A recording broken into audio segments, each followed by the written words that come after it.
दिल्ली में ऑक्सीजन की सप्लाई को लेकर दिल्ली हाईकोर्ट ने केंद्र सरकार को फटकार लगाई है।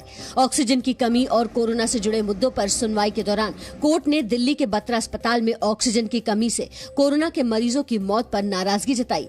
बत्रा अस्पताल में एक डॉक्टर समेत 12 मरीजों की मौत हो गई। दिल्ली हाईकोर्ट ने केंद्र सरकार को निर्देश दिया कि दिल्ली को आवंटित की गई 490 मीट्रिक टन ऑक्सीजन दे, नहीं तो अवमानना की कार्रवाई की जाएगी। कोर्ट ने कहा कि अब काफी हो चुका और पानी सिर से ऊपर हो चुका है। कोर्ट ने केंद्र से सवाल किया कि आदेश के बावजूद राजस्थान ने दिल्ली के 4 ऑक्सीजन टैंकर क्यों नहीं छोड़े। कोर्ट ने अस्पतालों में ऑक्सीजन प्लांट न होने को गैर जिम्मेदाराना रवैया बताया। कोर्ट ने सवाल किया कि दिल्ली सरकार ने अब तक सेना की मदद के लिए कोशिश क्यों नहीं की।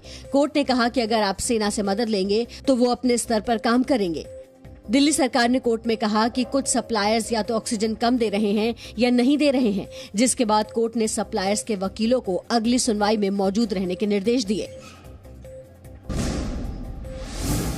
देश में वैक्सीनेशन के तीसरे चरण की आज से शुरुआत हो गई। इस चरण में 18 साल से ऊपर के लोगों का वैक्सीनेशन किया जा रहा है। ज्यादातर राज्यों में वैक्सीन की कमी होने के कारण अभियान शुरू नहीं हो सका।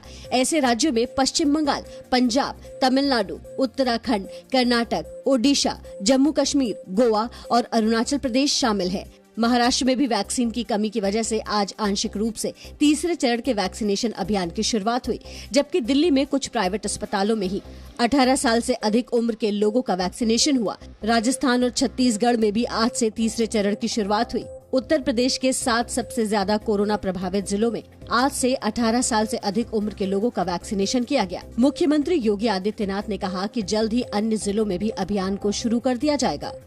प्रत्येक जनपद में 45 प्लस को भी और 18 प्लस को भी 18 से 44 के बीच के सभी नागरिकों को मुफ्त में वैक्सीन देने की व्यवस्था राज्य सरकार ने बनाई है।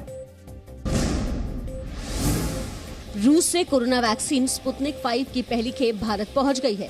रूस से स्पुतनिक 5 के 1.5 लाख डोज हैदराबाद पहुंचे हैं। आज से शुरू हुए वैक्सीनेशन के तीसरे चरण में इस वैक्सीन का इस्तेमाल किया जा सकता है। वैक्सीनेशन में तेजी लाने के मकसद से केंद्र सरकार ने हाल ही में भारत में स्पुतनिक 5 के इमरजेंसी इस्तेमाल को मंजूरी दी थी।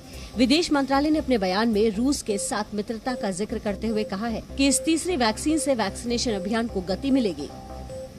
This is the first shipment. This is 150,000 doses. 150,000. Yes. This one goes through certain statutory clearances. After that is done in a few weeks.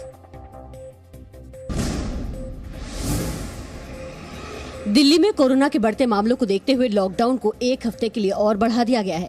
Delhi के मुख्यमंत्री अरविंद केजरीवाल ने ट्वीट कर जानकारी दी। दिल्ली में 19 अप्रैल की रात से लॉकडाउन लगा है। 3 मई की सुबह 5 बजे लॉकडाउन खत्म होना था, लेकिन अब दिल्ली में 10 मई की सुबह 5 बजे तक लॉकडाउन जारी रहेगा। लॉकडाउन के दौरान दिल्ली में चल रही पाबंदियां जारी रहेंगी। दिल्ली में कल 24 घंटे में 27,000 से अधिक कोरोना के मामले आए थे, जबकि 375 मरीजों की संक्रमण की वजह से मौत हुई थी। कल के आंकड़ों के मुताबिक दिल्ली में कुल एक्टिव केस 99,361 है। दिल्ली में 25,000 से अधिक लोग कल कोरोना संक्रमण से स्वस्थ भी हुए। Presenting B News app available on Google Play and App Store. Download it now.